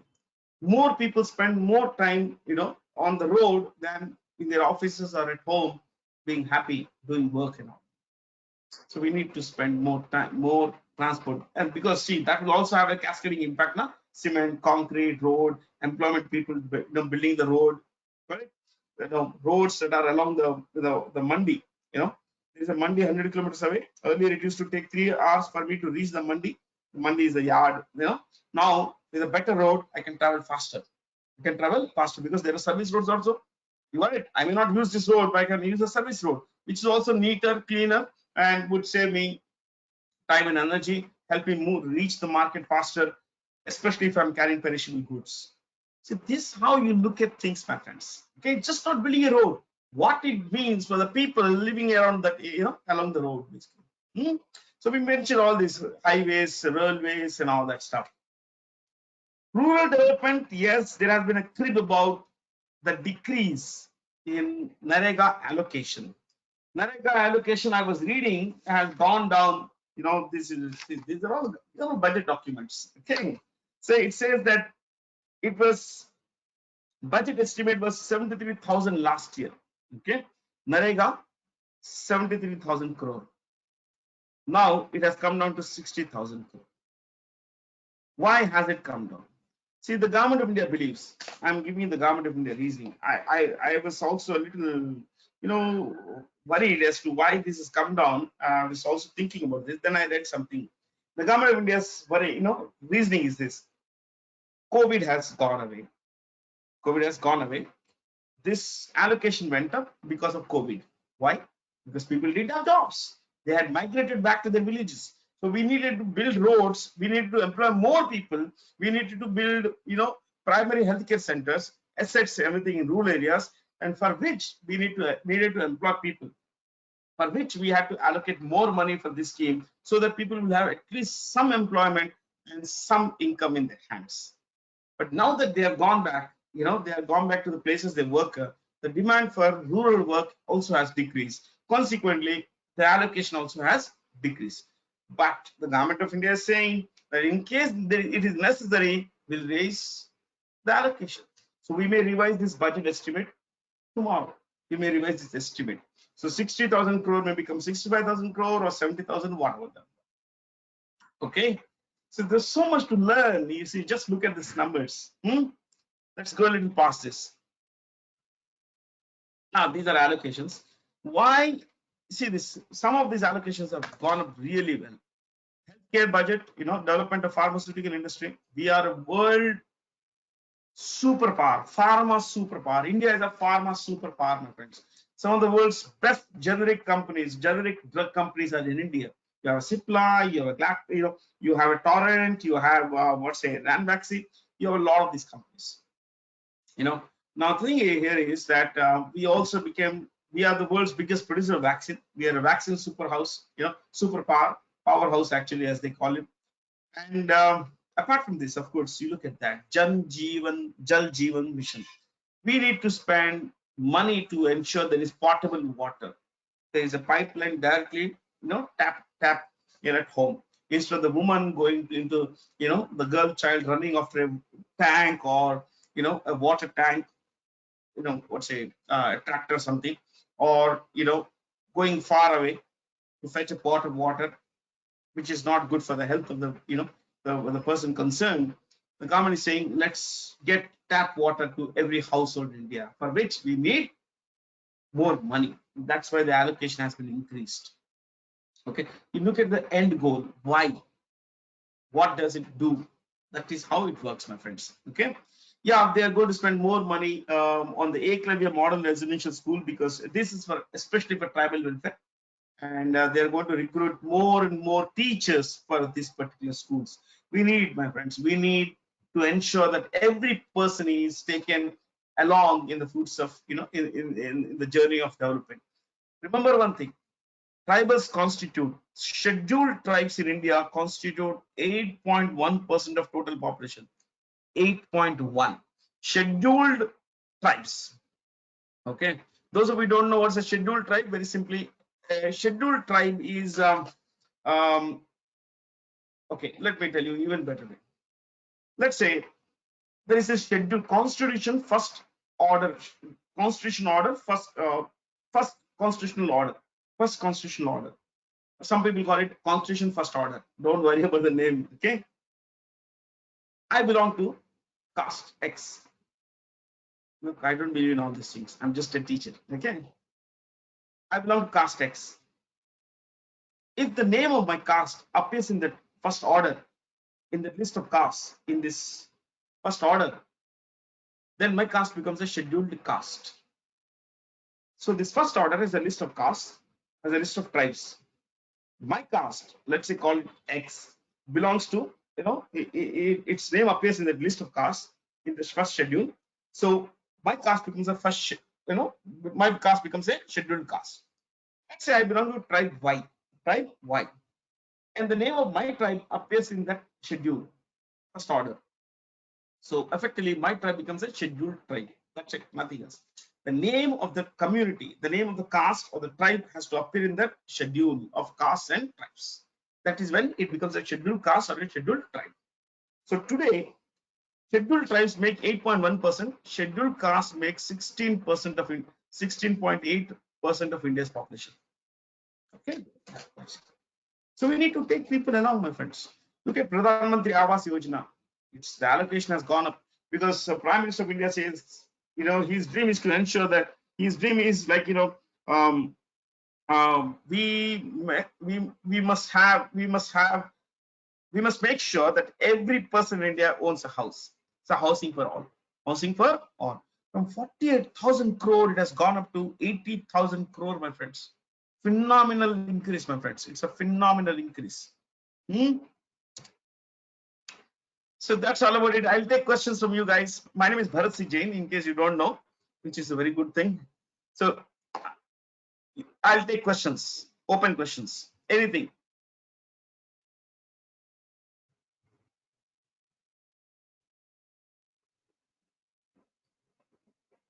Any questions? Did you understand, guys? We make it? See, I made an effort to bring this in so that you understand terms, you understand a lot of things that are a part of normal life. So the budget should be looked at in terms of the global economy. To look at it in terms of a standalone budget wouldn't help, my friends. How much time would it take for us to look at the allocation? Okay, agriculture sector so and so, X ministry so and so. These things don't make sense. When you say defense allocation, why so much? You need to look at what does it mean. Okay. So any questions?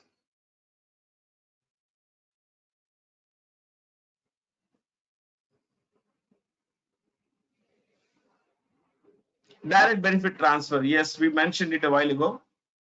Please explain fuel subsidy part. Okay, Sneha. Fuel subsidy. How does fuel subsidy come?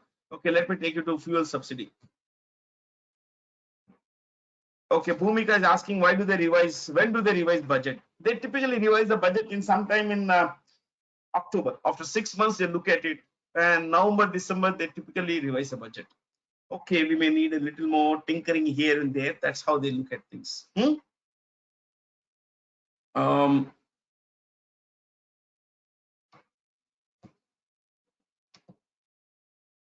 Okay, what more?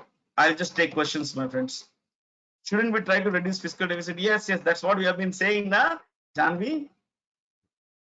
When do they revise budget? Like with Air India? Yes, we discussed. Yeah, annual financial statement means budget. Who prepares economic survey? Abhay? Economic survey is prepared by the Ministry of Finance. Ministry of Finance. Most of the stuff is written by people like the principal economic advisor to the government of India, to the Ministry of Finance. You know who is the principal economic advisor to the Ministry of Finance? Sanjeev Sanyal. He's a good writer. Okay.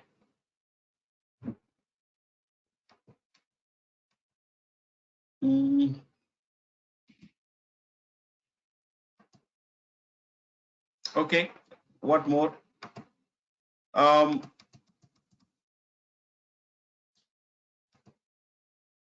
Does any country have inflation? Every country has inflation. You want to look at Turkey? Okay, let me tell you just Turkey. I'll come back to subsidy in a while. Okay, fuel subsidy. Why don't we look at fuel subsidy? I'll come back to fuel subsidy. Okay. I want to take this question. You look at Turkey. You know this country called Turkey? Turkey, where the earthquake happened yesterday. Yesterday, in fact. Turkey has an inflation of official inflation rate of 57%. So exactly 1 year back, if something had cost you 100 rupees, you are paying 157 rupees now. You got it? So it's a 57% increase. That's official. Unofficially, it is something like 170%. Yes, that is Turkey. Okay, in India and elsewhere in the world, the governments are increasing interest rates. Central banks are increasing interest rates.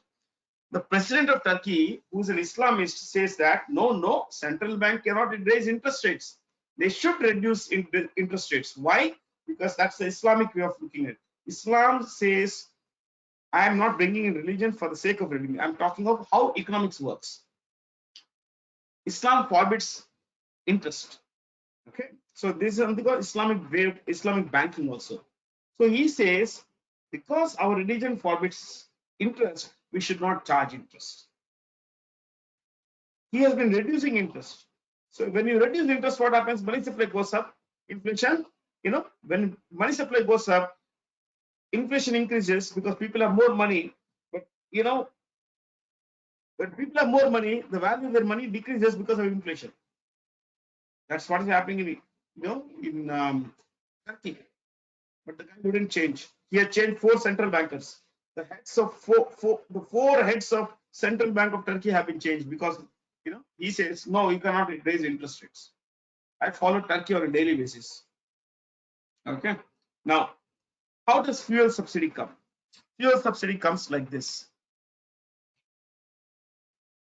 Okay. LPG. Take LPG cylinder. You get an LPG cylinder at home, liquefied petroleum gas cylinder. India has about 16 crore gas connections. 16 crore gas connections. And each cylinder typically costs, I'm giving it a rough estimate, costs the government of India something like 1,000 rupees, 1,100 rupees. The international current price, at current international price, it costs the government of India 1,100 rupees. This is per cylinder. Okay? You get the gas cylinder, you book a cylinder, it gets delivered at your home, you pay the price. You pay the bill 1,150 rupees or something. You pay that. Now the government says, hey Sneha, you don't have to worry. You are paying a lot of money, no problem. We'll give you a subsidy. Your Aadhaar card, your gas connection number, and your bank account are all linked. They are linked. Okay. Think about it. They are linked. Now, when you get a gas delivery at home, you pay on the bill amount, whatever the bill amount is. Let's say the bill amount is 1,150 rupees. You pay that. The government says, okay, Sneha, instead of 1,150, we will give you 250 rupees subsidy. This 250 rupees is directly transferred into your bank account. It is what is called DBT, direct benefit transfer. When money is directly transferred into your bank account, it's called direct benefit transfer. And we are talking of subsidy. So you pay the bill amount, but effectively, how much are you paying? 1,150 minus 250, 900 rupees. So for you, you get a subsidy. For you, the cylinder had cost only 900 rupees. Now, the government of India launched a scheme called PAHAL, P-A-H-A-L, which is initiative. PAHAL means initiative. The government of India says, okay, we have so many gas connections, but there are some households which don't need the subsidy, which are well off. So they say, the government of India said, Prime Minister Modi said, if you can give up subsidy, please go to your gas agency, fill in the form and say that I don't need subsidy. Out of 16 crore gas connections, 1 crore households gave up subsidy. They gave up subsidy. I know this because I gave up subsidy. Okay. We don't need subsidy. So the government of India said, if you don't need subsidy, we'll sell at 1,150 rupees. Okay, the market price. And we can use that subsidy amount, which I didn't pay to you, to take care of some welfare measure. Ujjwala scheme, for example, which provides free gas connections to women. Okay. Okay, got it? So,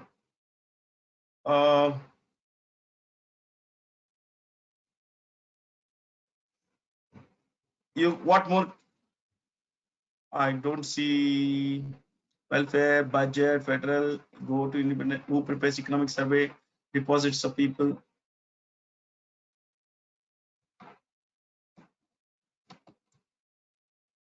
How's trade deficit dealt with? Well, trade deficit dealt with how?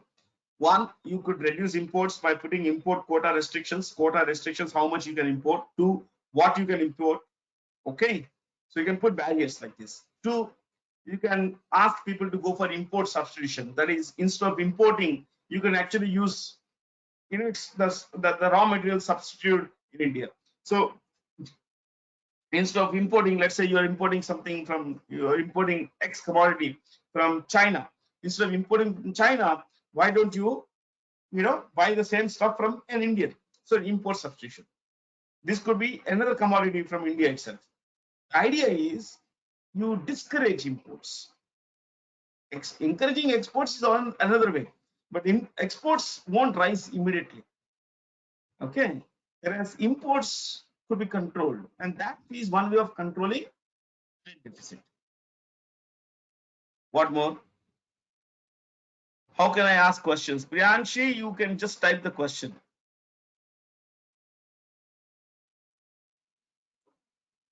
Whole slide is not visible, but I think the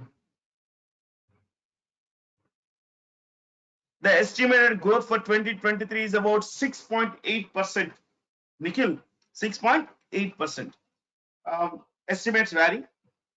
The government of India itself has said that estimates vary. It could be anywhere between 6 to, sorry,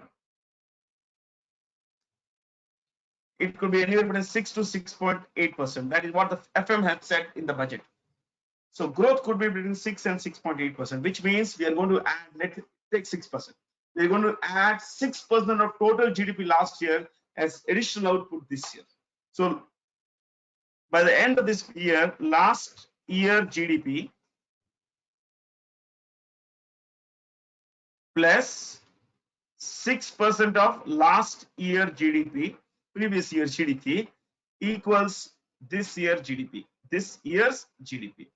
Simple way of looking at it, yeah. Okay, next. What else?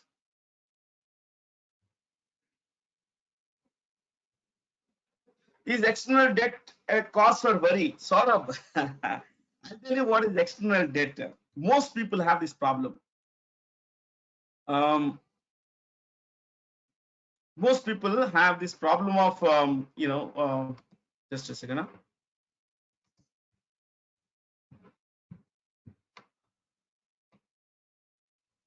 India has a, listen to this carefully, guys. India has a debt of external debt of $617 billion. Do you know this? Do you think this is what the government of India owes? हमें बाहर देना? No.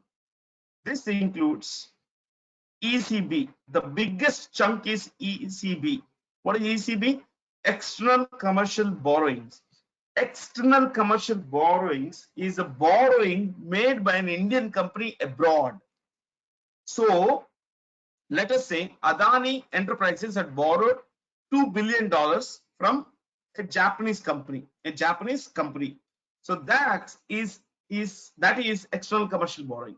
Simply money borrowed by an Indian company from foreign sources is external commercial borrowing.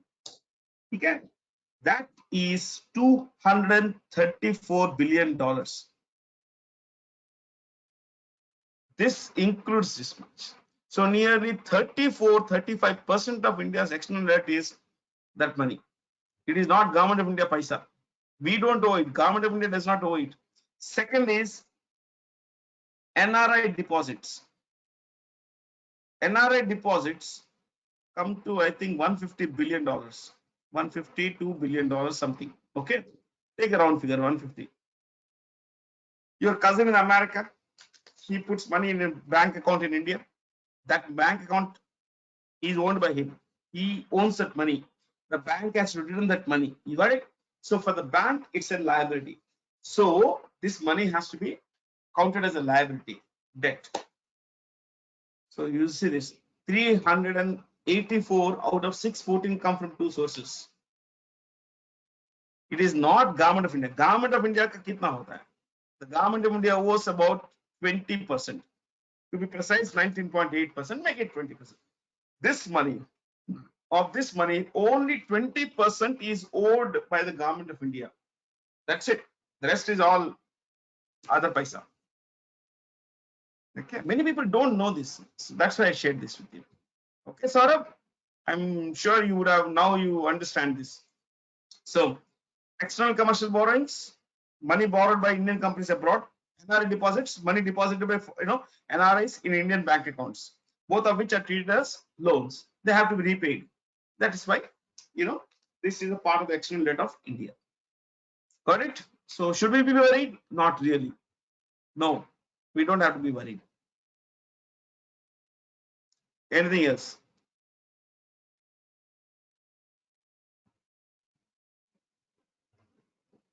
What about people other than 47 crore? That labor force, Nippon, Nippon, 47 crores. Yes. What about the young people of India? India's median age. Let me clear this. The median age in India is 27.8. Make it 28. Okay, 27.8. This is India. Median age means we are a young country, man. Okay. What about China? The Chinese median age is 37 years. Old, getting older very fast. What about Japan? The world's oldest population lives in Japan. I'm talking of large countries. Huh? Otherwise, it will be Monaco. 47 years. 47.3. Because Germany is 47.1 years. It's a good age, old age. Yeah. See, I have all the data because I read a lot and I keep all these things in the mind. Did you understand this, guys? This is because we are a very young country. We have a lot of young people who are below the labor age. All the school kids, you see this, college kids and all that, junior college, the young fellows, they are not part of the labor force. And we are also growing old. Our labor force is past retirement also, you have to look at 58 plus. Is there anything else that I can look at? One more question, one last question.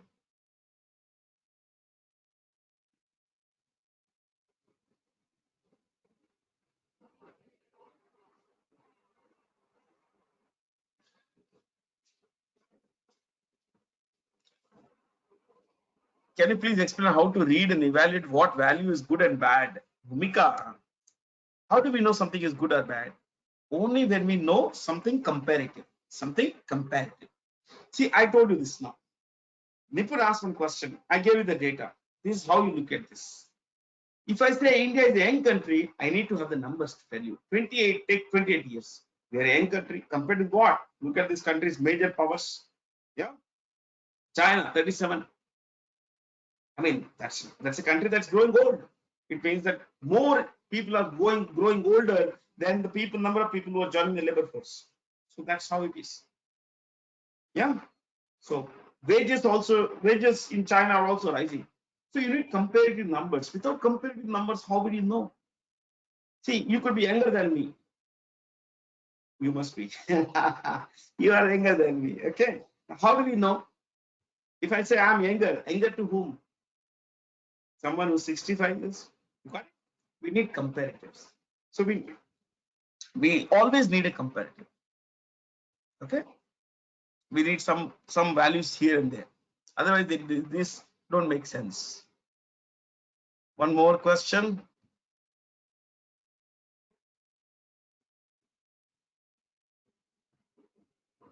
Forex is just Nitish. Where are these figures from? Taken. All data is taken from Government of India sources. Why do we have so much external debt? I think Janvi, I just clear this. This is not Government of India. Is majority of the paisa is borrowed by Indian companies. Okay.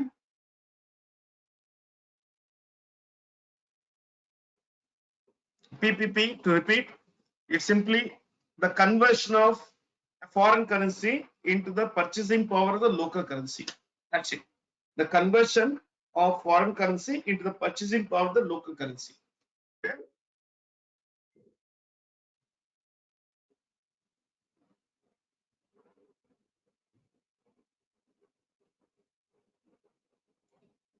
It is predicted, okay, let me know. It is predicted by 2029, India will become the second largest economy. Can this happen?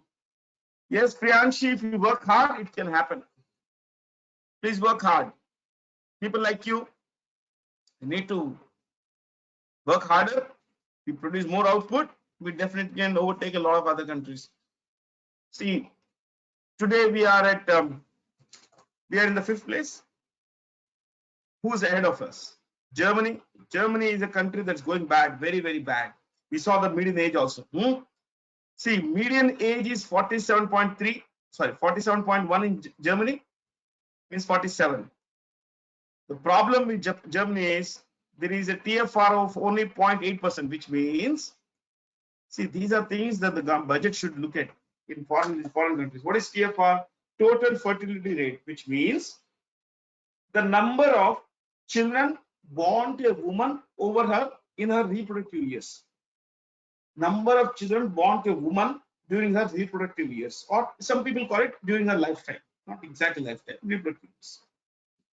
0.8% means 0.8. It can't be.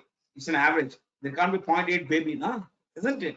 So when you look at just a second, no? Yeah. When you look at something like Germany, it means that fewer babies are being born. We require a TFR of 2.1 babies. 2.1 is required to keep the population stable. People die, they need to be replaced. So 2.1 babies per one. But in Germany, it is 0.8. In Japan, it is 0.7. So there are fewer people are being born in Japan. Fewer babies are being born in these countries. So they're growing older. Yeah, and they will grow old. Things are going to go very bad in these countries. So Germany in the 4th place, Japan in the 3rd place, will make way for India in the 3rd place. By 2027 or 2028, India will be the 3rd largest economy. It may be pretty difficult for us to dislodge the US that soon. Maybe another 10 years. Yes, we can think of dislodging, we're becoming the 2nd largest. Okay. I hope I spent a lot of time here, and I hope you learned a few good things today. Let me know. You could always share feedback with us. You could always mail to info@timeforeducation.com. My name is Bharat C. Jain, and please make sure, my friends, that you read a lot, work hard, and build a better future for yourself. I hope we could end this now. It is 8:10. Thank you for being here. Thank you so much, my friends.